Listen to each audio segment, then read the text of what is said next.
Hello everyone. In this video, we will see how to recover a deleted CapCut project. So let's get into it. First of all, let's navigate to the CapCut app on your phone and tap on the icon to launch it. Now here we are on the editor page. If you accidentally delete a project or want to recover it, follow these instructions. Let me delete this project first. Tap on the three little dots under the video and select delete from this menu.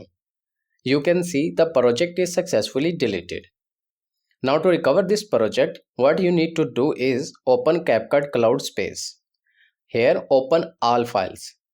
And here is the deleted project. To recover it, tap on the three little dots under the video and select download. Wait a moment to complete the download. Once it completed, let's go back to the edit page and there you go. This is how you can recover a deleted CapCut project.